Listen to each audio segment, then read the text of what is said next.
Sama, silakan. Juga Pak Halim, saya sudah diundang nih untuk testimoninya.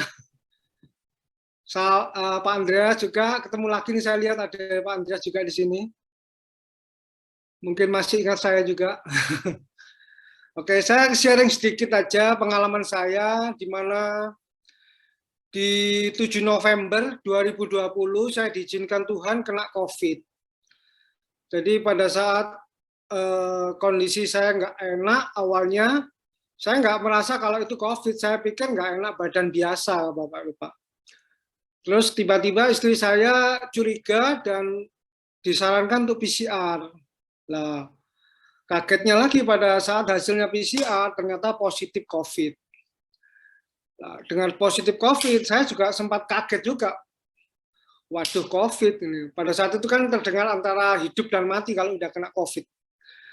Langsung dirujuk ke Nahos, saya langsung masuk hari itu juga, dan saya gelisah hari pertama, hari kedua, hari ketiga khususnya ya, saya gelisah karena saya nggak nyaman, karena saya diinfus, terus kondisi saya nggak bisa kemana-mana, tapi sekali lagi dukungan dari keluarga, ya, doa dari keluarga. Terus saya juga antara gelisah, antara hidup dan mati. Saya mikir, masa sih hidup saya cuma segini aja gitu. Masa Tuhan sudah mau panggil saya di usia segini aja gitu. Hari ketiga, terus besoknya itu dokter sarankan saya untuk tes ulang lagi. Saya pikir, wah, saya negatif nih, negatif. Doa juga, masih positif. Pada saat masih positif, saya tambah gelisah lagi. Apalagi saya kena komorbid juga, ada komorbid, jadi kondisi itu dokter bilang, wah ini kalau 2-3 hari lagi kalau memang kondisinya masih belum membaik, nanti bisa dimasukkan ICU dan lain-lain. Saya tambah gelisah lagi, tambah emosi lagi pada saat, wah gak karuan, pokoknya berkecamuk semua.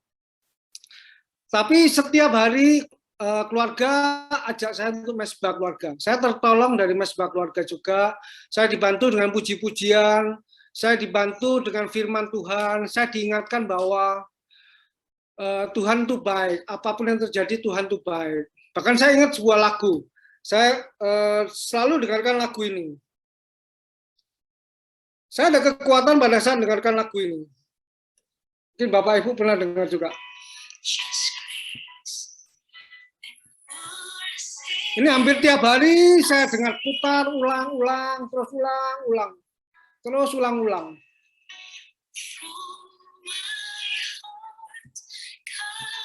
Tapi saya berkecamuk waktu itu, antara benar-benar nggak tahu harus ngapain, antara hidup dan mati. Saya nggak ngerti karena kondisi HB saya juga sempat turun.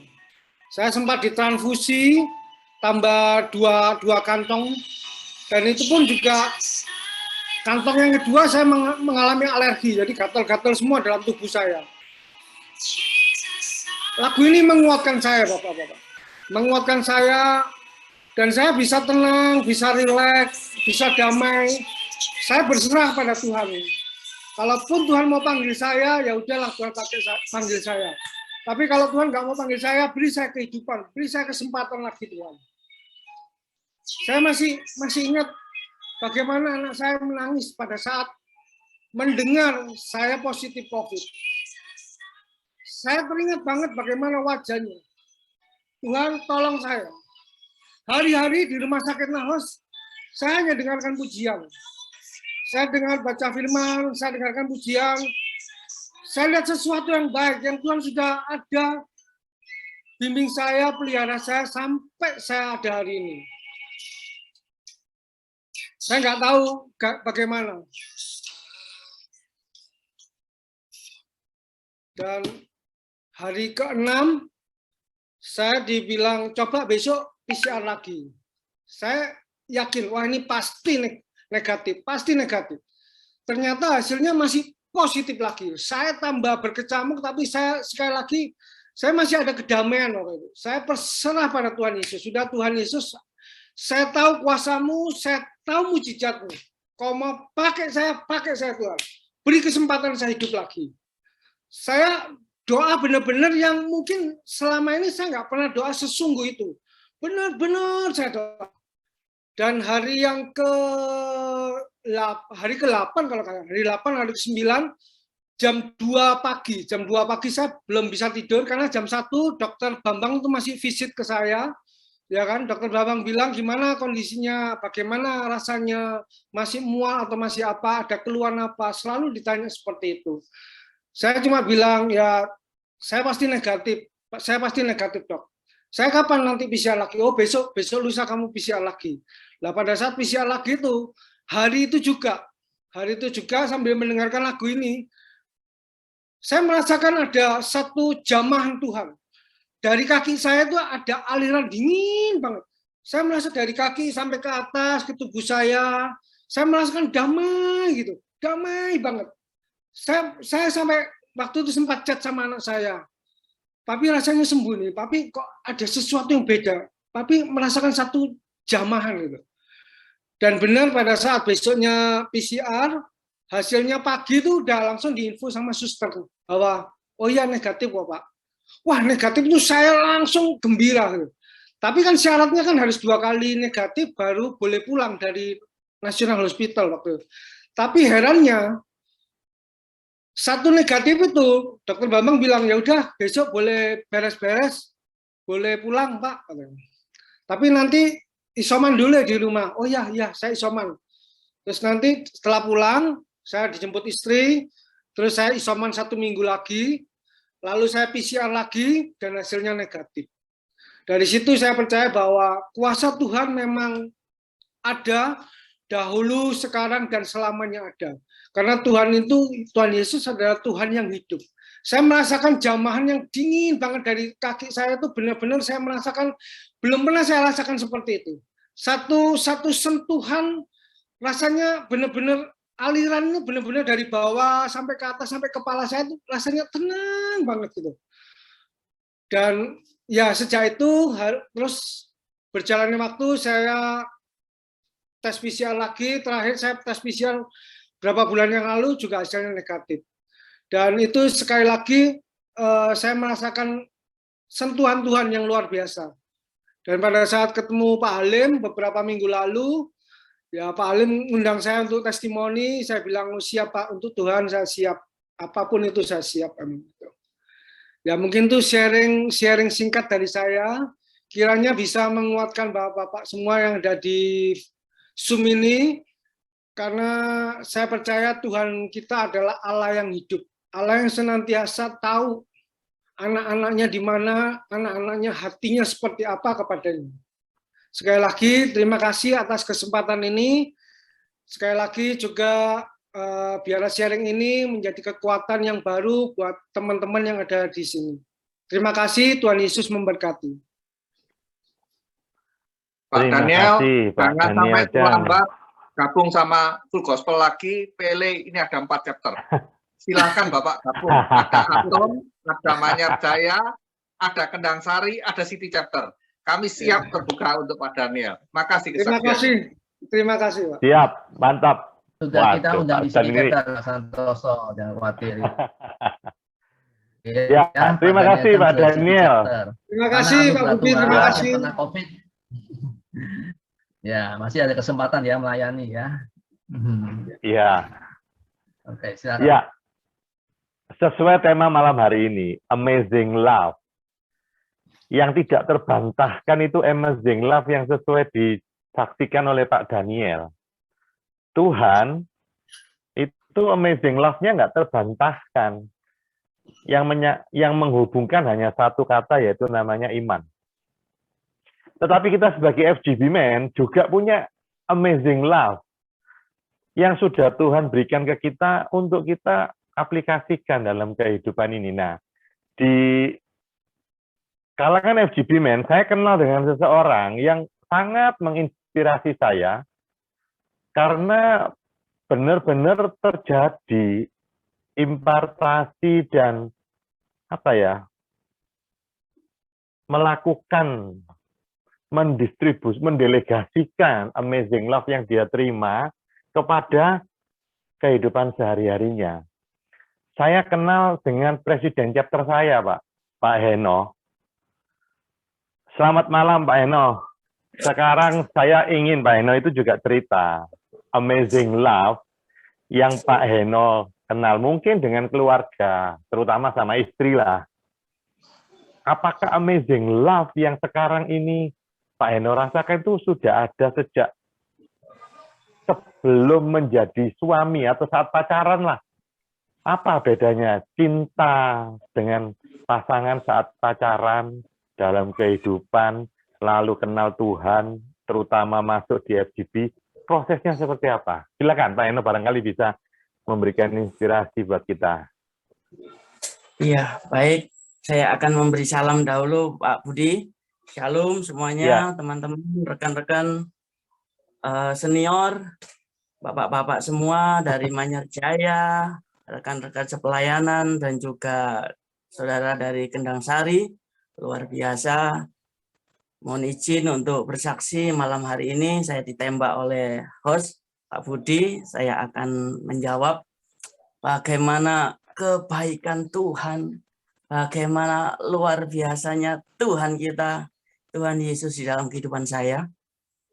Tadi sudah disinggung Pak Budi, bagaimana amazing love dalam keluarga, terutama dengan pasangan. Apakah sudah terjadi dari mungkin pacaran, menikah, sampai saat ini? Saya jawab, waktu pacaran manis, waktu menikah mulai garang. Karena saya mulai cintanya berlebih-lebihan, Pak Budi. Cintanya menggebu-gebu. Jadi merasa memiliki, kamu sudah milikku sepenuhnya. Jadi kalau dilirik orang saya marah. Jadi saya terbawa. Karena usia pernikahan waktu itu 24 tahun.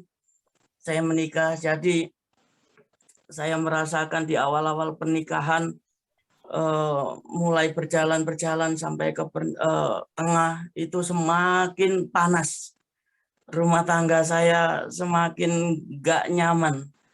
Mungkin bisa dikatakan digambarkan seperti nerakanya keluarga. Saya sampai masih ingat dilempar garpu sama istri saya. Karena saya ngomel terus, dilempar garpu, untung saya bisa ngeles. Dan gebrak-gebrak pintu, seperti itu Pak Budi. Kehidupan keluarga saya, sampai akhirnya berproses saya dipanggil Tuhan di FGB, dan Tuhan memulihkan keadaan rumah tangga saya, hubungan saya dengan istri. Seperti itu Pak Budi. Ya, pada saat ngomong cinta loh Pak, sudah jadi istri loh. Waktu ketemu kan ngomong, I love you, aku cinta padamu, sampai jadi istri. Gitu ya Pak? Iya Pak, sampai jadi istri. I love you, I love yang I love you kan sudah terjadi, tapi masih lempar-lemparan garpu ya. Bukan latihan loh itu Pak, bener dilempar ya, karena marah ya. Beneran saya yang kepingin, ya malam hari ini, yang kepingin saya dengar itu titik baliknya Pak. Kalau sekarang saya melihat Pak Heno itu sudah, saya ngiri. Usia pernikahan saya mungkin lebih tua, lebih lama. Tetapi kok Pak Heno ini rasanya, waduh ya di masa-masa yang seperti itu mungkin saya belum menemukan. Karena amazing love itu menurut saya berproses. Nah, saya melihat Pak Heno ini sudah masuk di situ, saling rasanya sudah tabu lah, ngomong lempar-lemparan garpu itu sudah tabu. Nah, kapan Pak titik baliknya itu Pak? Sampai terjadi yang posisi sekarang itu Pak Heno. Ya, titik baliknya itu begini, mungkin saya sedikit flashback seperti tadi yang disampaikan Pak Daniel Chang. Ada satu kesempatan yang Tuhan berikan di dalam kehidupan saya Pak Budi. Jadi saya punya papa saya adalah seorang hamba Tuhan, seorang pendeta. Kemudian papa saya sebelum sakit sempat mengajak saya ke full gospel, Tapi saya dengan lantang menolak. Enggak apa, sudah enggak zamannya saya melayani Tuhan. Mungkin waktu saya SMP, SMA, kuliah, saya sudah aktif di persekutuan doa. Nah sekarang ketika rumah tangga, saya mau cari uang, saya mau bangun bisnis. Disitulah sampai akhirnya Tuhan berproses.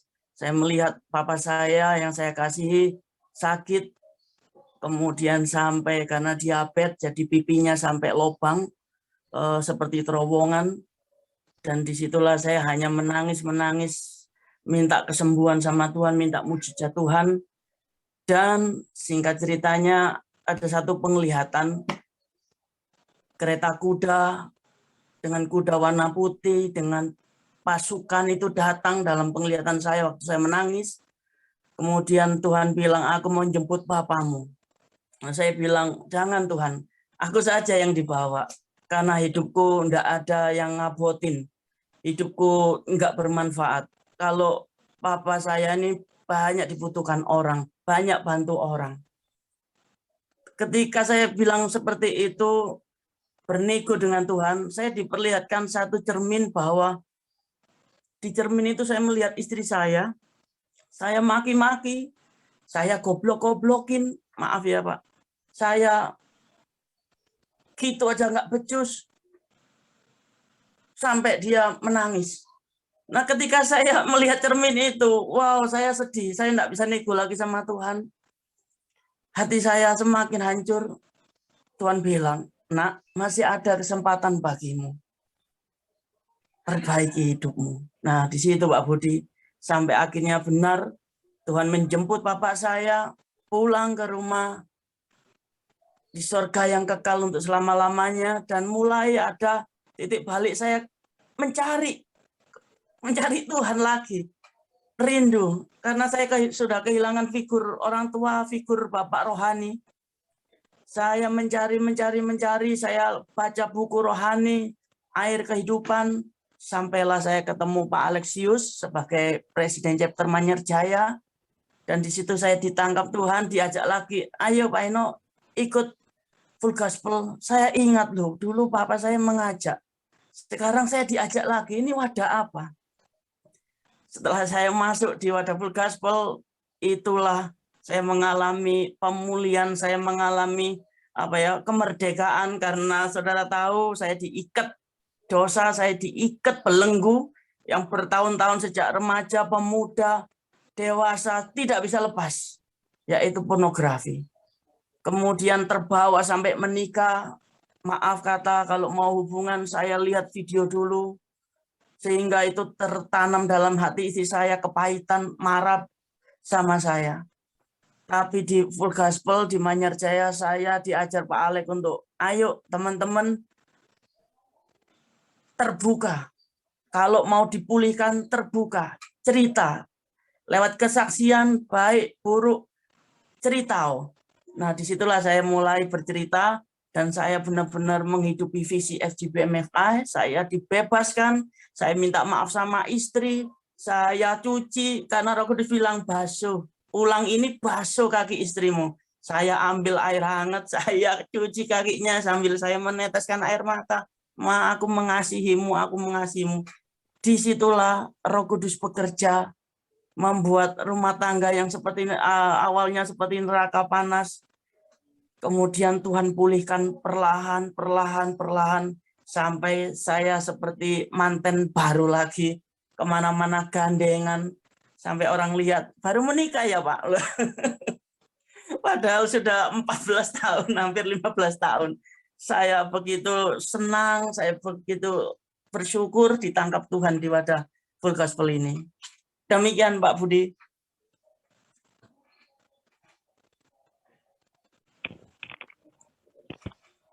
Ternyata itu resepnya. Mantap Pak Eno. Iya Pak. Terima kasih. Kita semua, terutama saya, memang saat seperti tadi, saat Pak Daniel mendapatkan sentuhan dari Tuhan, kesembuhan terjadi. Pak Heno mendapatkan sentuhan dari kasih Tuhan, maka terjadi pemulihan. Malam hari ini saya percaya dengan tema yang tidak kebetulan, kalau temanya ini Amazing Love itu, pasti kita semua ini pulang dengan kondisi yang tidak sama saat kita datang. Terima kasih Pak Eno. Sebelum kita akan mendengarkan firman Tuhan yang akan disampaikan oleh Pak Hendra, ada satu kesaksian lagi dari Kendang Sari. Nah, ini saya kenal beliau ini luar biasa. Dengan istrinya juga sebagai penggiat di LOF. Suaminya penggiat di FGP-MFI. Silakan Pak Tommy Hantu, waktu dan tempat saya persilakan. Selamat memberkati kita semua. Shalom semuanya. Shalom Pak Tommy. Wah, ini malam yang luar biasa ini ya. Saya sebenarnya minder nih Pak, sungkan ini Pak. Saya malam ini kok sama Pak, saya juga gabung dengan City Chapter ya. Dengan bapak-bapak senior kita ya, dulu. Saya nggak nyangka gitu loh bisa ada di tengah-tengah bapak-bapak ya, teman-teman senior yang luar biasa. Saya pikir ini hanya dengan Manyar Jaya, ternyata waduh, saya tuh deg-degan kalau apalagi ketemu dengan ada Dr. Endro ya, ada Pak Alex. Sorry, malam hari ini bukan satu kebetulan ya, saya ada di tengah-tengah bapak-bapak dan teman-teman teristimewa yang senior yang ada di City Chapter. Jadi saya itu deg-degan terus itu kalau berhadapan dengan Pak Andreas, dengan Pak Alex ya, apalagi Dr. Endro dulu. Sampai nggak bisa ngomong saya. Jangan Tapi Pak, nggak bisa ngomong Pak, bahaya. Iya, ini pengalaman ya, pengalaman yang baru ya, bersama dengan, saya percaya semua chapter ini sama ya, cuman ya memang ada senior, ada junior. Jadi kita malam hari ini bukan kebetulan, tapi saya melihat kesaksian luar biasa ya dari teman-teman, dari Manyar Jaya, dari City Chapter. Dan sebelum kita masuk ke renungan, saya memang sempat ngobrol dengan Pak Hendra. Kebetulan kita satu chapter dengan Pak Hendra. Dan ada satu kesaksian yang mungkin sebenarnya saya nggak ada jadwal ya, tapi nggak tahu kok Pak Budi nunjuk saya gitu Pak. Ya, karena memang kebetulan ya, bukan kebetulan, tema ini Amazing Love ya. Amazing Love ini cinta yang luar biasa. Ya, saya bilang ini kekuatan kasih ya, kekuatan kasih yang dahsyat ya. Kalau orang mengasihi kita ya sekedar karena ya kita kenal ya kan, hanya karena dia baik atau saya sama-sama baik, itu biasa-biasa ya, standar lah. Tapi kalau ketika kita mengasihi orang-orang yang sudah mengecewakan dan menganiaya kita, itu baru luar biasa. Ya, sama seperti yang dialami oleh Yusuf ya, ketika Yusuf dianiaya sama saudara-saudara, dibuang sama saudara-saudaranya, bahkan dijual sama saudara-saudaranya, ketika disitulah kekuatan kasih Yusuf itu dipertontonkan luar biasa, dan dia pingin gitu loh, ini loh saya tidak mendendam, saya mengasihi. Kenapa? Ada kekuatan cinta, ada kasih di situ, sehingga Yusuf bisa mengasihi dan mengampuni saudara-saudara. Tidak ada kesempatan dia untuk balas dendam, tapi dia menunjukkan kasihnya itu yang luar biasa. Nah, itulah Amazing Love. Nah, saya mengalami hal yang sama seperti Yusuf. Ya, ketika pernikahan saya baru menginjak 1 tahun, ya, saya dulu bekerja dengan ya masih saudara lah, masih keluarga saya. Nah, ketika saya dikirim ke Surabaya, saya memulai merintis usaha yang baru, dan saya mencoba untuk bangkit. Dan singkat cerita, saya dipercayakan untuk memegang sebuah cabang yang ada di Surabaya, dan 1 tahun, 2 tahun, 3 tahun sudah berkembang dan sudah naik, usahanya sudah mulai kelihatan. Karena saya waktu itu memang saya mengandalkan Tuhan, saya tidak mengandalkan siapa-siapa. Nah, disitulah saya belajar ya mengandalkan Tuhan. Nah, ketika usaha yang saya rintis sudah mulai berkembang, disitulah pimpinan saya yang dari pusat ini ada yang tidak suka dengan saya.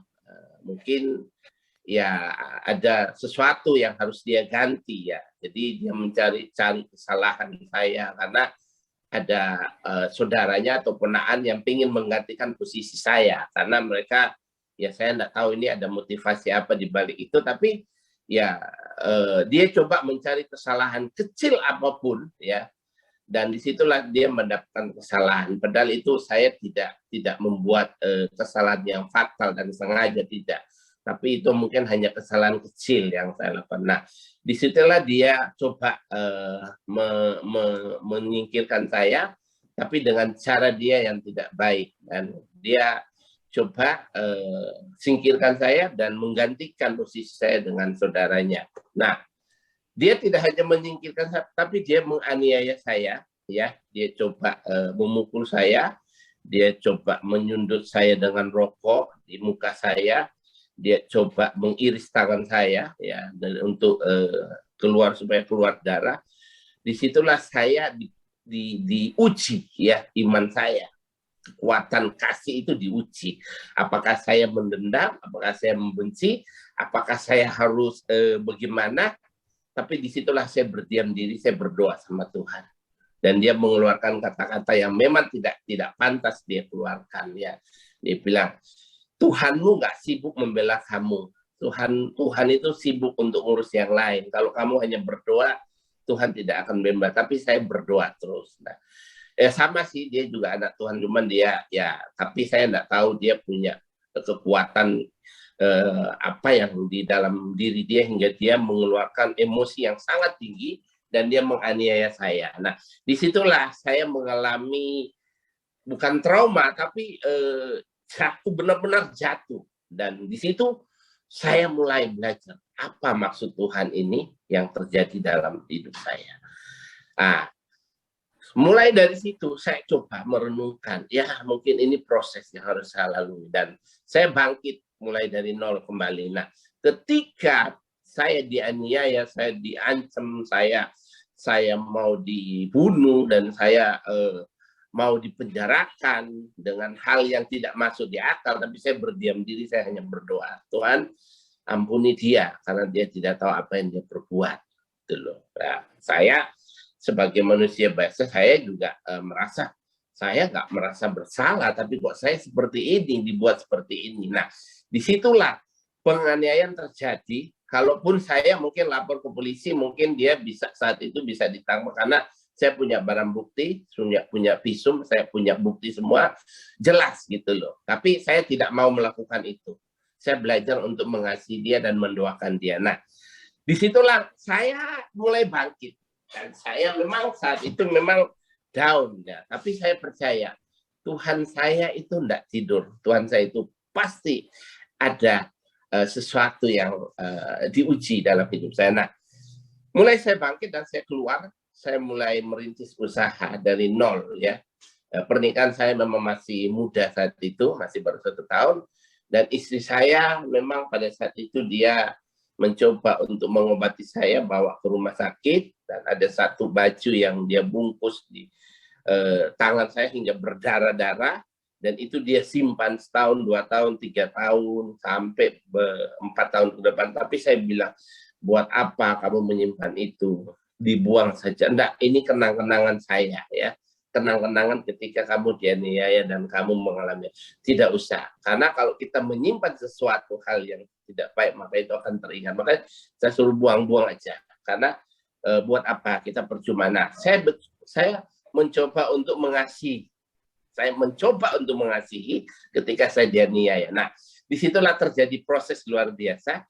Dan saya berdoa, saya harus bangkit dan saya harus mengasihi dia dan saya harus mengampuni dia dan saya tidak ada dendam. 1 detik, 1% pun saya tidak ada merasa dendam. Secara manusia mungkin ya normal lah kalau kita dendam, tapi dalam hati saya tidak ada dendam. Nah, mulai dari situ Tuhan balik. Wow. Nah, usaha yang dia menggantikan saya itu mulai jatuh dan mulai bangkrut, dan saya mulai mencoba merintis usaha baru, dan 1, 2 tahun, 3 tahun saya mulai naik, 3 tahun, dan ketika usaha yang saya rintis pertama yang diambil alih oleh mereka, 1 tahun mulai berkurang, 2 tahun mereka mulai kehilangan pelanggan, dan tahun berikutnya kantor tutup Surabaya, dan sampai di Jakarta pun ditutup semua, dan akhirnya mobil-mobil kendaraan armada itu ditarik semua sama leasing karena mereka nggak bisa mengelola dengan baik. Dan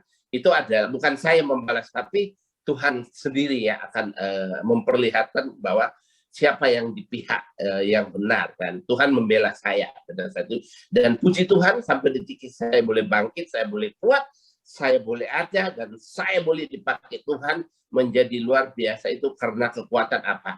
Kasih. Itulah amazing love. Dan itu baru saya bilang, itu baru amazing love. Nah, kalau kita mengasihi orang atau orang mengasihi kita itu normal, tapi ketika kita mengasihi orang yang menganiaya kita, membenci kita, apa yang dialami Yusuf itu yang saya alami. Dan sampai hari ini apapun masalah yang saya alami, saya anggap itu wow, itu belum apa-apa dibandingkan apa yang saya alami 15-17 tahun yang lalu ketika saat itu. Nah, ini kesaksian saya, baru memang jarang saya saksikan, tapi saya mengalami sendiri, ketika kita melepaskan pengampunan, maka berkat Tuhan, kasih Tuhan, itu terus mengikuti dan melimpah buat kita semua. Terima kasih, Tuhan Yesus. Haleluya. Terima kasih, Pak Tommy, luar biasa. Malam hari ini kita mendapatkan berkat sangat luar biasa, komplit dari Pak Daniel. Kita mendapatkan bahwa sentuhan Tuhan berkuasa buat kesembuhan. Amin. Dari Pak Heno kita mendapatkan buah kesaksian, sentuhan Tuhan menjadikan pemulihan dalam keluarga. Dari Pak Tommy Hansu kita mendapatkan bahwa saat Tuhan menguatkan kita, Tuhan berkuasa memulihkan pekerjaan kita. 3 aspek dipenuhi dalam satu kata, amazing love. Ya, silakan Pak Soki mengangkat satu pujian. Setelah itu waktu saya serahkan ke Pak Endra untuk berdoa buat firman Tuhan, sekaligus menyampaikan sharingnya. Silakan. Oke, terima kasih Pak Budi. Kita akan menyanyikan satu pujian. Kasih pasti lemah lembut ya.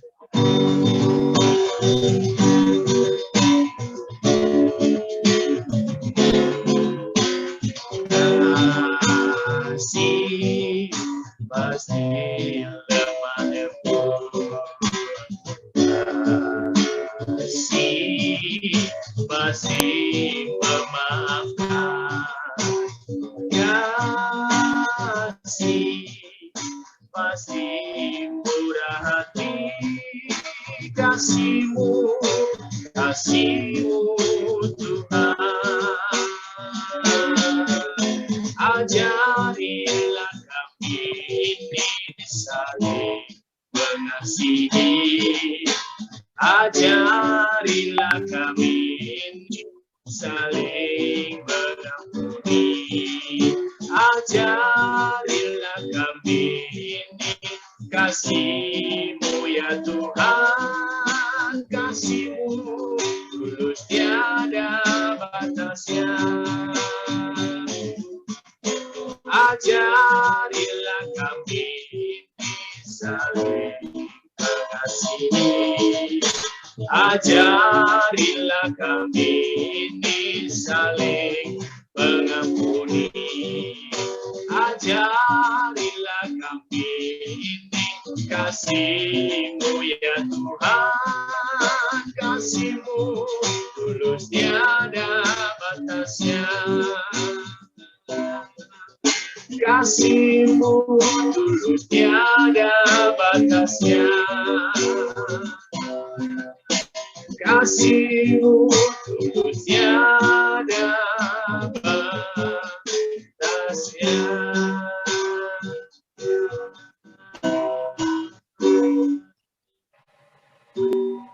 silakan ke Pak Hendra. Ya, terima kasih Pak Sofi. Mari kita berdoa. Bapa di surga, terima kasih buat kesempatan malam hari yang indah ini, kalau kami boleh belajar kembali akan kebenaran firman-Mu.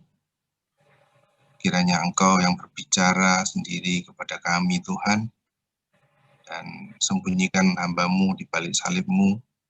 Biarlah Engkau yang mengurapi kami dan memberkati kami dengan kebenaran firman-Mu. Dalam nama Tuhan Yesus Kristus, kami mengucap syukur dan berdoa. Haleluya. Amin. Ya, salam saudara-saudara.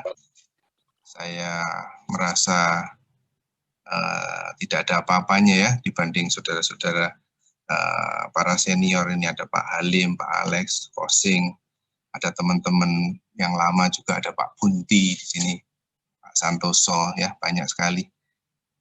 Saya di sini bukan bermaksud berkhotbah, tapi saya cuma belajar untuk berbagi aja. Tadi teman-teman sudah mewakili dari Pak Daniel Chang, dari Pak Henok maupun Pak Tommy, sudah banyak menyaksikan bagaimana amazing love itu terjadi dalam kehidupan mereka.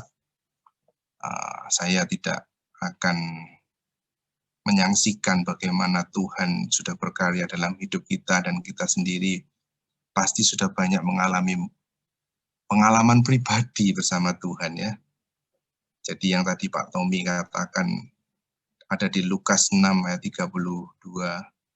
Jika kamu mengasihi orang yang mengasihi kamu, apakah jasamu? Karena orang yang berdosa pun juga mengasihi orang-orang yang mengasihi mereka. Di dalam Lukas 6 ayat 35, kasihilah musuhmu dan berbuatlah baik kepada mereka dan pinjamkan dengan tidak mengharapkan balasan. Maka upahmu akan besar dan kamu akan menjadi anak-anak Allah yang maha tinggi. Sebab Ia yang baik terhadap orang yang tidak tahu berterima kasih dan pada orang jahat. Saudara, apapun yang kita lakukan terhadap orang lain, kata firman Tuhan itu sesungguhnya kita lakukan terhadap diri kita sendiri ya. Tuhan juga mengajar kalau kita mengampuni, maka kita juga akan diampuni. Di dalam Yohanes 20 ayat 23, jika kamu mengampuni dosa orang, dosanya diampuni. Dan jika menyatakan dosa orang tetap ada, maka dosanya juga tetap ada. Tetapi kita diberi kebebasan untuk memilih apakah kita mau mengampuni atau tidak. Namun firman Tuhan mengingatkan kita semua bahwa kalau kamu tidak mengampuni orang yang bersalah kepadamu, maka Bapamu di surga juga tidak akan mengampuni. Sama seperti yang diajarkan oleh doa Bapa kami, di mana kita sering berdoa menggunakan doa yang diajarkan begitu sederhana tetapi luar biasa. Ampunilah mereka seperti kami pun mengampuni orang yang bersalah. Ya. Ampunilah kami seperti kami pun mengampuni orang yang bersalah pada kami. Jadi pengampunan ini adalah satu bentuk persembahan pengorbanan yang terbesar dalam hidup kita ya. Tadi pagi secara tidak sengaja Pak Tommy sudah dalam doa pagi jam 5 pagi bercerita tentang dia telah disakiti dan dianiaya, namun memilih untuk menerapkan firman Tuhan bahwa dia mau mengampuni orang yang menganiaya.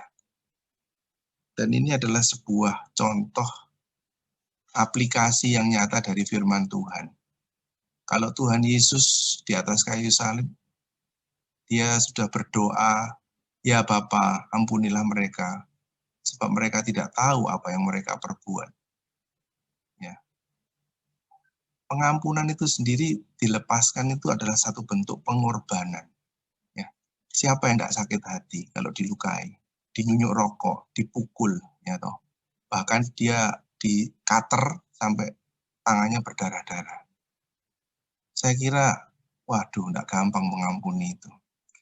Tetapi puji Tuhan ya, ketika kita mau menyangkal diri dan memikul salib, dan mau melakukan firman, maka firman itu berbuah.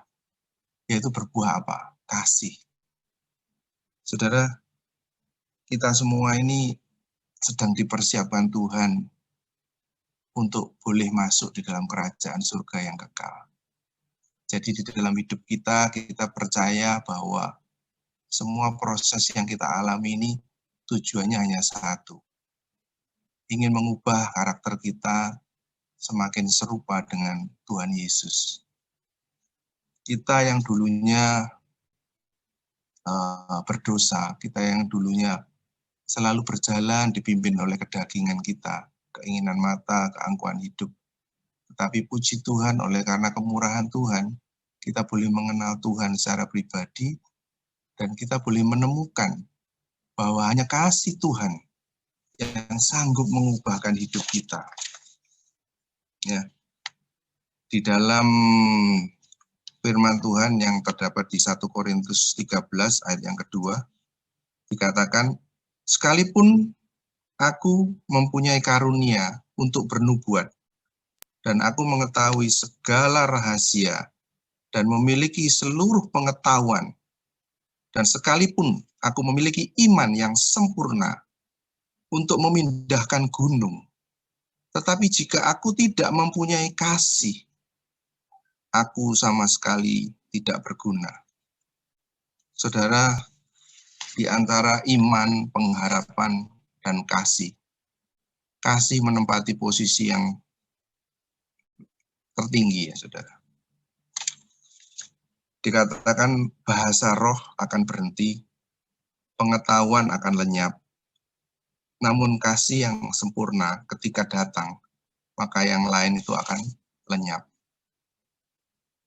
Kapan kasih Tuhan itu bisa sempurna kita terima, saudara? Salah satu firman Tuhan di 2 Korintus 12 ayat yang 9, dikatakan, cukuplah kasih karunia Tuhan bagiku, sebab justru dalam kelemahanlah kuasaku menjadi sempurna. Jadi saudara, ini adalah kata-kata yang ditulis oleh Rasul Paulus ketika dia mengalami kelemahan, ya, kelemahan secara fisik, secara daging. Dia mengatakan justru ketika dagingnya dia lemah, itu rohnya itu begitu kuat, dan kuasa Tuhan menjadi sempurna dalam kehidupannya. Kita tahu Rasul Paulus adalah rasul yang luar biasa, di mana dulunya dia adalah seorang rasul, seorang yang menganiaya umat Kristen, bahkan mengejar-ngejar orang Kristen untuk dibunuh. Tetapi ketika perjumpaan dengan Tuhan Yesus, dia buta, lalu dia mendengar sebuah suara, Saulus, Saulus, mengapa engkau menganiaya aku? Nah, oleh karena itu dia bertobat ya saudara. Nah, setelah dia bertobat, dia sungguh-sungguh mempersembahkan hidupnya ya sebagai persembahan yang hidup, yang kudus, dan yang berkenan. Sehingga dia boleh dipakai Tuhan secara luar biasa. Di dalam Filipi pasal yang kedua ayat 6, Tuhan Yesus sudah menunjukkan satu amazing love, ya, yang walaupun Tuhan itu dalam rupa Allah, tapi tidak menganggap kesetaraannya dengan Allah itu sebagai milik yang harus dipertahankan. Melainkan Tuhan Yesus telah mengosongkan dirinya sendiri dan mengambil rupa hamba dan menjadi sama dengan manusia, merendahkan diri dan taat sampai di atas kayu salib. Itulah sebabnya Allah sangat meninggikan dia dan mengaruniakan kepadanya nama di atas segala nama. Ya, puji Tuhan, kita semua, kita percaya bahwa tujuan hidup kita ini terminalnya bukan di dunia. Kita belajar pelan-pelan untuk memutuskan percintaan kita dengan dunia. Ya. Saya jujur ngomong hari-hari ini juga dalam bekerja itu sempat mengalami frustasi, saudara. Frustasi itu ya biasalah, kadang-kadang stres, karena sekarang kan harga-harga bahan baku naik semua, besi naik, aluminium naik, semua naik. Sementara saya sama developer suruh bangun ini naiknya cuma 3%. Padahal kenaikan barangnya itu luar biasa. Nah, tapi karena saya mengingat bagaimana saya harus menjadi saluran berkat bagi tukang-tukang saya yang begitu banyak, ya saya bertahan, saudara. Mengurangi profit untuk tetap bisa bekerja. Nah, suatu saat saya juga merasa saya sudah tidak kepingin apa-apa, saudara. Saya tidak kepingin hidup lama-lama gitu loh. Saya pengennya ketemu Tuhan cepat-cepat gitu loh. Tidak ada satupun yang membuat saya bersuka cita kecuali Tuhan. Saya tidak kepingin mobil mewah, rumah mewah, pergi ke luar negeri, saya sudah tidak kepingin apa-apa. Yang saya ingini cuma satu. Yang membuat saya bahagia hanya satu, yaitu ketika saya dilawat Tuhan dan saya mengalami perubahan karakter semakin serupa dengan Tuhan Yesus. Itulah berkat Tuhan yang saya alami, itu berkat Tuhan yang saya rasakan adalah berkat Tuhan yang sejati. Berkat yang tidak bisa dicuri oleh manusia atau dicuri oleh siapapun. Saya diizinkan Tuhan, oleh karena kesalahan saya juga mengalami ditipu ya, investasi ya jumlahnya lumayan besar. Tetapi saya bertobat dan saya berdoa pada Tuhan, Tuhan ampunilah saya, sebab mungkin saya salah di dalam mengambil keputusan. Tolong juga ampuni orang yang sudah menipu saya. Saya pun juga belajar bahwa semua yang saya miliki itu bukanlah milik saya. Seperti yang Ayub katakan di dalam kitabnya ya, Tuhan yang memberi, Tuhan yang mengambil, terpujilah nama Tuhan. Bahkan di Ayub 42 ayat 2 dikatakan, aku tahu bahwa engkau sanggup melakukan segala sesuatu dan tidak ada rencanamu yang gagal. Dan rencana Tuhan atas hidup kita bukanlah membuat kita kaya di dunia atau hebat di mata orang supaya kita mendapatkan pujian. Tetapi kita sudah dipilih sebelum dunia dijadikan, yaitu untuk melakukan pekerjaan baik yang sudah Allah persiapkan. Ya, Ia mau supaya kita hidup di dalamnya. Itu ada di Efesus 2 ayat yang 10, Efesus pasal yang kedua ayat yang 10. Ya, karena kita ini buatan Allah diciptakan dalam Kristus Yesus untuk apa, saudara? Untuk melakukan pekerjaan baik. Pekerjaan baik yang mana? Yang sudah dipersiapkan Allah sebelum dunia dijadikan. Yaitu mau supaya kita hidup di dalamnya. Ya, yang Efesus yang pertama ayat yang keempat. Ya, ini ayat yang sudah sering kita dengar, tetapi kita kembali boleh baca. Efesus pertama ayat yang keempat. Sebab di dalam Dia, ya, di dalam Kristus, Allah telah memilih kita sebelum dunia dijadikan supaya kita kudus dan tak bercacat di hadapannya. Ya. Dalam kasih, Ia telah menentukan kita dari semula oleh Yesus Kristus untuk menjadi anak-anak-Nya sesuai kerelaan kehendak-Nya, supaya terpujilah kasih karunia-Nya yang mulia, yang dikaruniakannya kepada kita di dalam Dia yang dikasihinya. Jadi kita sungguh-sungguh mengucap syukur, sebetulnya kita ini sudah dipilih sebelum dunia dijadikan ya. Kalau mungkin boleh belajar dari Pak Alex Tia Prayoga atau Kocongking atau Pak Bernard ya, seorang kontraktor itu sebelum bangun itu pasti blueprint-nya itu sudah lengkap ya Pak ya. Jadi semuanya sudah dirancang, RAB-nya bagaimana, persiapannya bagaimana.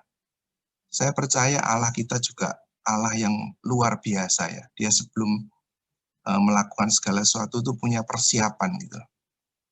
Dunia diciptakan itu, yang pertama diciptakan bukan manusia, maksudnya semua disediakan untuk kita. Ada diciptakan terang, ada diciptakan tumbuh-tumbuhan untuk makanan kita, Nah, yang terakhir kita, itu tapi secara fisik. Tetapi secara roh, kita ini sebenarnya sudah dipilih sebelum dunia dijadikan. Ya, supaya kita itu berkuasa atas ciptaan-ciptaan yang lain, bahkan kita dipilih untuk menjadi harta kesayangannya Dia sendiri, untuk memerintah bersama-sama dengan Dia selama-lamanya di dalam kerajaan surga yang kekal. Saya sering bertanya pada diri saya sendiri, apakah saya sudah mengalami hal ini? Saya belajar dari 2 Korintus 1 ayat 10 kalau nggak salah. Ya, 2 Korintus pasal yang pertama ayat yang ke-10, demikian firman Tuhan, dari kematian yang begitu ngeri, Ia telah dan akan menyelamatkan kami. Kepadanya kami menaruh pengharapan kami bahwa Ia akan menyelamatkan kami lagi. Kalau kita perhatikan ayat firman Tuhan ini, saudara, saya dapat pelajaran bahwa keselamatan itu ada 3. Yang pertama, kita sudah diselamatkan secara roh. Ya. Karena siapa yang ada dalam Kristus, ia adalah ciptaan yang baru, yang lama sudah berlalu dan yang baru sudah datang. Tetapi yang kedua, ini masih dalam proses, saudara, yaitu keselamatan jiwa. Pikiran, perasaan, dan kemauan kita belum sepenuhnya seperti Kristus. Makanya di Filipi sering dikatakan, hendaklah kamu dalam hidupmu bersama menaruh pikiran, perasaan, dan kemauan seperti yang terdapat dalam Kristus. Bahkan Rasul Paulus, seorang rasul yang luar biasa, dia dengan rendah hati mengingatkan kita, dengan kata-katanya dia sendiri, jangan sampai setelah aku memberitakan firman, aku sendiri ditolak. Ya, jangan sampai setelah aku memberitakan firman, aku sendiri ditolak. Jadi saudara, juga kalau kita melihat pada firman Tuhan yang dikatakan, saya agak lupa nih, berjuanglah untuk masuk melalui pintu yang sesak, karena banyak orang yang berusaha tetapi tidak dapat. Yang berjuang aja tidak bisa, apalagi yang nggak berjuang. Pertanyaannya, perjuangan kita di mana? Nah, saudara, kita bersyukur ya, di saat-saat seperti ini kita masih diberi kesempatan Tuhan, masih bisa bernafas, masih bisa bekerja. Kita nggak tahu, sama-sama nggak tahu sisa waktu yang masih Tuhan izinkan di dunia ini berapa lama. Tetapi ini adalah sebuah harta yang sangat mahal. Uang hilang bisa dicari, tetapi waktu yang hilang nggak mungkin kembali. Nah, waktu-waktu ini adalah sebuah aset di mana kita mempunyai kesempatan untuk mencapai garis akhir. Seperti yang Rasul Paulus katakan, aku seperti seorang pelari yang berlari-lari seolah-olah supaya aku tuh bisa mencapai garis finish. Ya. Kita semua sadar bahwa apa yang kita lakukan hari-hari ini, ya, kita bekerja, kalau kita cuma hanya mengumpulkan harta di bumi, ya semuanya kita akan tinggal. Lalu ketika kita berhadapan muka dengan Bapa di surga, mungkin kita ditanya, kamu sudah belajar apa di dunia ini? Kamu sudah mengalami apa? Nah, itu baru nanti pertanggungjawabannya kita pada Tuhan.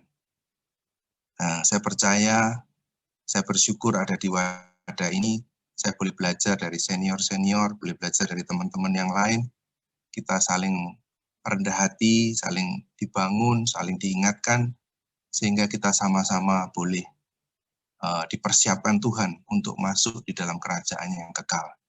Tidak ada sukacita yang lebih besar daripada sukacita bahwa kita boleh bertemu kembali di surga. Mungkin sharing saya cukup sekian. Terima kasih. Tuhan memberkati. Saya kembalikan Pak Budi ya. Ya, terima kasih Pak Hendra. Firman-Nya dengan kata-kata yang lembut, tapi mengingatkan kita bahwa Kita ini tidak lama ada di sini. Setelah ini kita akan masuk ke breakout room. Di situ mungkin nanti Pak Endra bisa sedikit memberikan clue, Pak.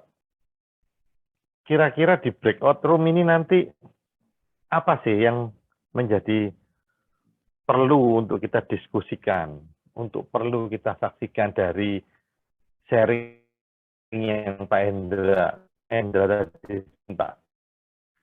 Kesempatankah, aplikasi kasihkah, atau apa kira-kira Pak Endra, supaya nanti kita ketemu di breakout room ini kita bisa saling memberkati, bisa saling membahas lebih dalam. Mungkin ada waktu 15 menit di breakout room biar semakin akrab. Kalau kita membahas dalam forum yang besar begini mungkin terlalu banyak. Mungkin nanti Pak Halim akan bisa membantu kita masuk ke breakout room. Kira-kira apa ya Pak Endra ya? Silakan Pak Endra. Iya, Pak Budi, sorry saya berpikir singkat aja. Saya cuma pengen kita semua rendah hati dan jujur dan terbuka. Kira-kira kalau Tuhan sudah mati di atas kayu salib untuk mengorbankan nyawanya, dia itu sudah menunjukkan amazing love ya. Lalu apa yang membuat kita itu terkesan ya, sehingga kita juga mengimpartasikan hal yang serupa gitu loh. Jadi seperti kita bisa mengimpartasikan kasih Tuhan itu, apa yang membuat kita bisa melakukan hal itu? Mungkin kita merasa zaman Tuhan atau apa. Tapi ya saya tidak mau membatasi ya, terserah saudara ya. Karena ini kan bebas, mau diskusi apa aja saya nggak mau ngarahkan gitu. Mungkin saya kira kita bisa belajar satu dengan yang lain kesempatan ini. Jadi saya nggak mau mengarahkan Pak Budi. Saya nggak begitu layak untuk mengarahkan senior ini. Ya, terima kasih Pak Budi. Ya, terima kasih. Pak Halim, silakan Pak Halim. Barangkali bisa dibantu kita untuk masuk. Kita akan masuk breakout room 15 menit. Kita akan saling sharing apa yang tadi disampaikan Pak Indra. Juga tema malam ini, Amazing Love. Nah, jadi bagaimana kita bisa saling ceritakan mengenai Amazing Love. Ada yang merasakan kasih Tuhan yang besar, ada yang merasa kurang, dan lain sebagainya. Ya, kita saling share apa yang dia alami dalam kehidupannya, yang kita alami masing-masing. Ya. Terus kedua, yang sudah mengalami apa yang kalau kita sudah mengerti amazing love dalam hidup kita, seperti tadi Pak Daniel mengalami amazing love, dikasih hidup lagi gitu. Ya, apa yang harus dilakukan setelah ini gitu. Ya, ada dua pertanyaan. Jadi kita merenungkan amazing love Tuhan dalam diri kita, apa kita betul-betul mengalami. Kedua, apa yang akan kita lakukan setelah mengalami amazing love itu. Oke? Waktu 15 menit ya, kita saling sharing, dan ada waktu terakhir kita saling mendoakan satu dengan yang lainnya.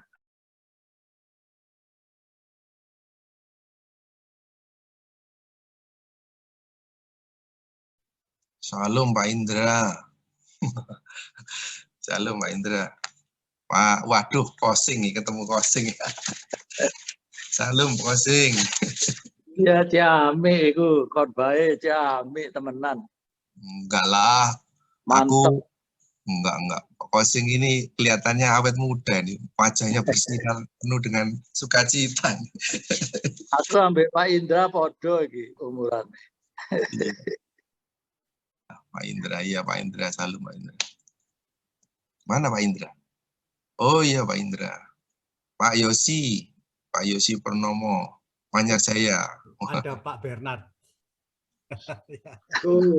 Waduh, ini ada Pak Gembala ini, Pak Gembala, Pak Bernard. Waduh.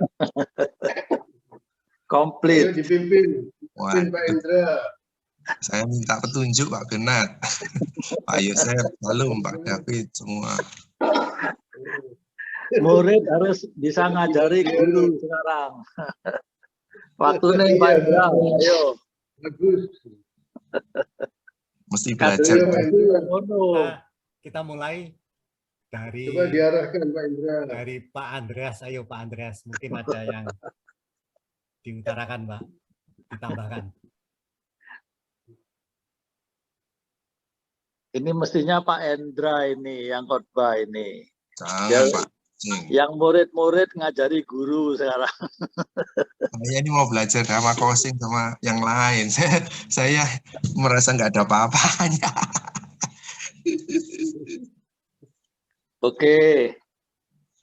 Teman-teman tadi kan sudah disampaikan apa tentang kasih yang sungguh luar biasa, ajaib itu ya, yang sudah dilakukan Tuhan kita. Nah, sekarang bagaimana kita sebagai murid Tuhan itu mampu enggak? Kita bisa melakukan enggak kasih yang luar biasa tadi? Ya, tentunya lewat kesaksian-kesaksian yang sudah disampaikan tadi itu merupakan referensi juga. Bagaimana tadi Pak Tommy itu sampai dianiaya kayak gitu, tapi akhirnya tidak melawan, melepaskan haknya untuk melawan. Jadi apa ya? Itu sudah melakukan gitulah. Nah, kira-kira kita bisa enggak ini? Pak Yosi bisa enggak kira-kira Pak Yosi? Siap Pak. Bisa Pak. Kira-kira Yosi ini. Nah, arek muda bisa. Itu beda lah Pak. Pak Tommy itu mungkin sudah 60-an itu. Bisa nahan. Bisa Pak. Bisa. Wah, hebat.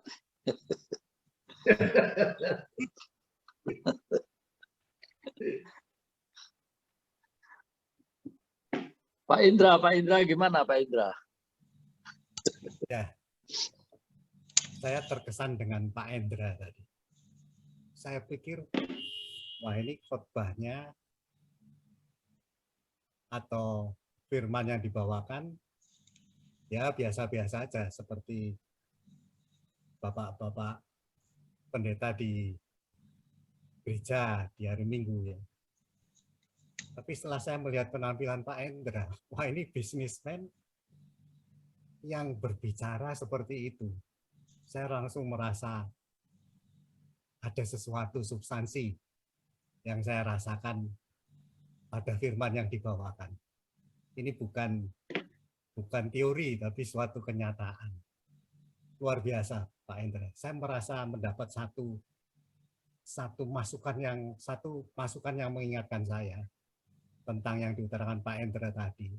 Rasul Paulus berkata, jangan sampai saya yang berkoar-koar ini nanti di akhir perjalanan saya justru saya ditolak.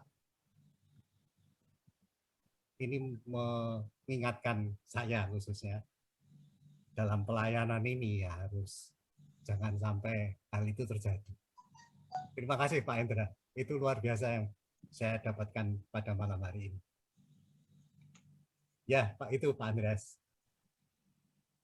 Untuk Pak Purnomo sendiri, gimana responnya, Pak?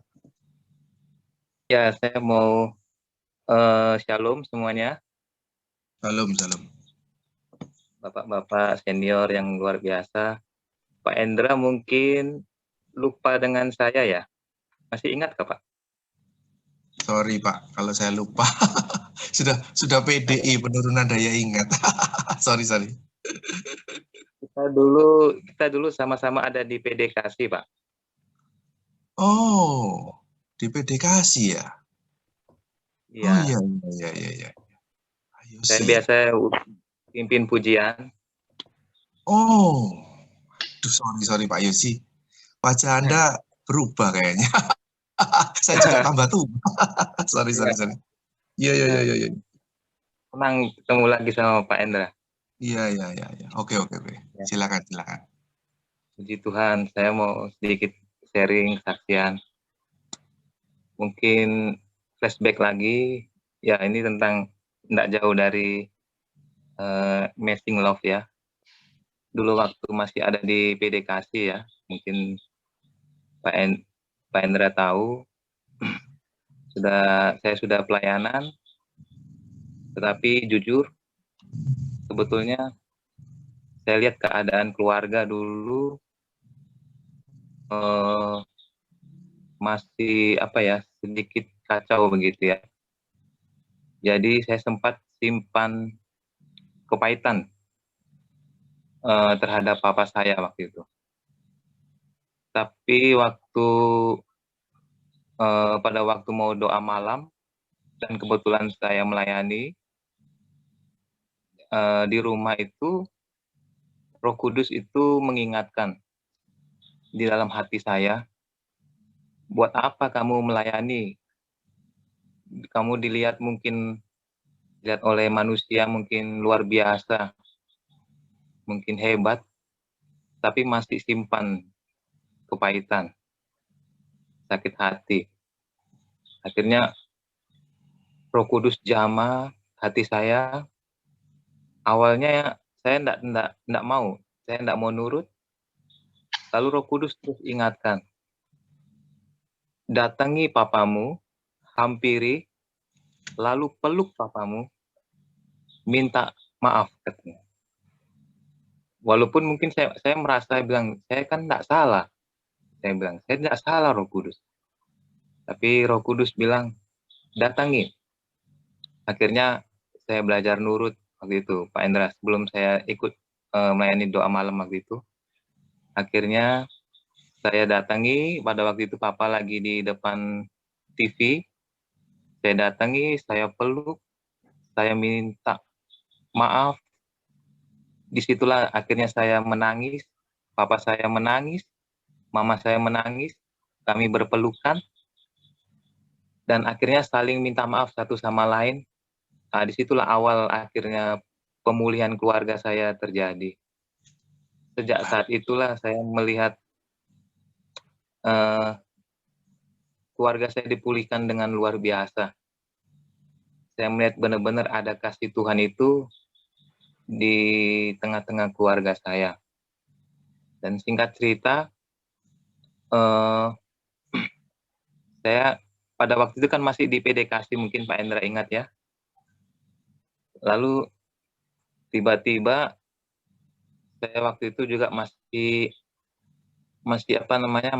kerja ya, masih kerja satu perusahaan. Di kantor itu seperti pada waktu di kantor saya di depan komputer, seperti Tuhan jamah. Setiap saat di kantor itu tiba-tiba menangis ya, karena lawatan Tuhan. Rasanya ini kepingin enggak mau yang lain, pokoknya cuman mau Tuhan aja. Cuman mau hadirat Tuhan, cuman mau dekat sama Tuhan. Gitu. Saya bertanya, kenapa Tuhan? Setiap kali di kantor, Tuhan lawat. Tuhan lawat. Akhirnya,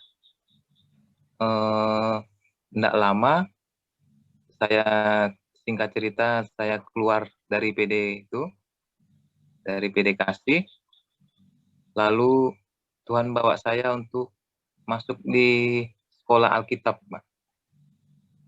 Untuk masuk di sekolah Alkitab. Nah, sempat ada tawaran untuk pelayanan di Surabaya. Sempat ada tawaran pelayanan di Surabaya. Kalau secara manusia, kalau saya melihat mungkin ya maaf ya kalau saya mungkin melihat materi, fasilitas, dan segala sesuatunya, pasti saya akan pilih di Surabaya pada waktu itu ya, selesai sekolah Alkitab. Tapi rupanya Tuhan berkehendak lain.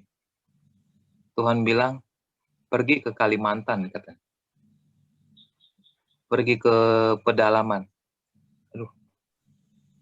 Saya sempat ambil doa puasa itu, Pak. Jadi saya sempat, apa benar ini suara Tuhan?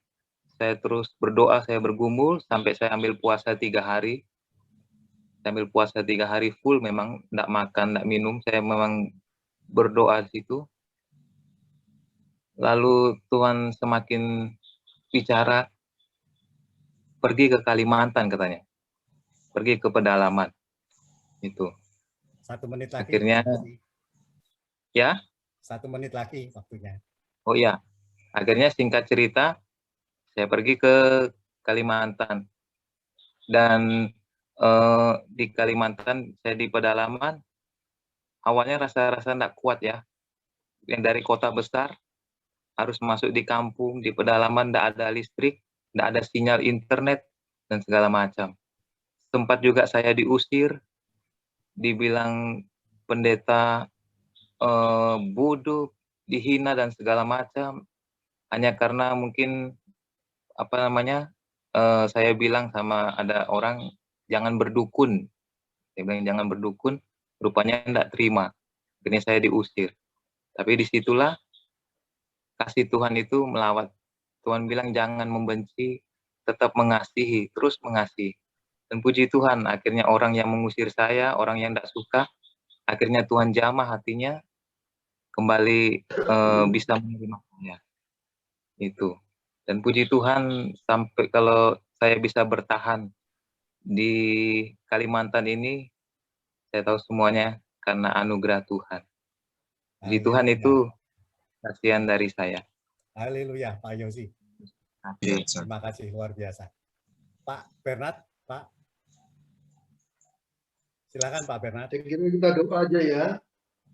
Jadi sebagai respon kita akan amazing love itu, harusnya kita melalui perjumpaan pribadi dengan Tuhan Yesus, seperti Rasul Paulus itu, dan hasilnya adalah, seperti tadi sudah dikatakan oleh Pak Endra, Roma 12 ayat 1 dan 2 itu. Kita mempersembahkan tubuh kita sebagai persembahan yang hidup, yang kudus dan berkenan kepada Tuhan.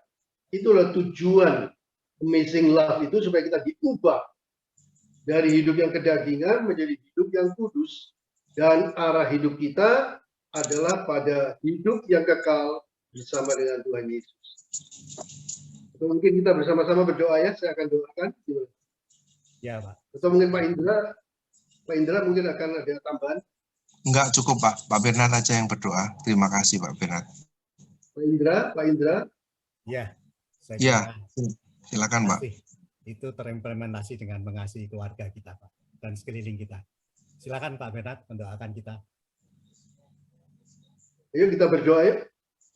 Mari. Bapa di sorga, kami bersepakat bersehati berdoa untuk teman-teman yang ada dalam breakout room ini. Kami sudah mendengar firman Tuhan, dan kami tahu bahwa Engkau sudah memilih kami sejak dunia sebelum dijadikan, supaya kita ini kudus, dan tak bercacat di hadapan. Oleh sebab itu Tuhan Yesus mati di atas kayu salib, amazing love itu, supaya kami ini bisa berjumpa pribadi dengan Tuhan Yesus, merasakan kasih-Mu itu. Dan saat ini kami mengambil keputusan supaya hidup kami yang berikutnya ini, kami sungguh-sungguh mempersembahkan sebagai tanda terima kasih kami untuk cinta yang luar biasa itu. Seperti Rasul Paulus katakan, aku mempersembahkan tubuhku sebagai persembahan yang hidup, yang kudus, dan berkenan di hadapan Tuhan. Terimalah Tuhan Yesus. Terimalah, berikan kami kekuatan supaya kami tidak lagi serupa dengan dunia, tetapi kami bisa membedakan kehendak Allah, apa yang baik, yang berkenan kepada Tuhan, dan yang sempurna, supaya hidup kami menjadi serupa dengan Kristus, dan Engkau berkenan kepada kami, dan itulah kesukaan kami yang terdalam di dalam nama Yesus. Amin. Amin. Ini sudah live ini ya. Amin, amin. Terima kasih Pak Bernard sudah didoakan. Terima kasih Yosi kesaktiannya. Pak Sing, Kosing, Pak Indra, terima kasih. Pak David, semuanya terima kasih.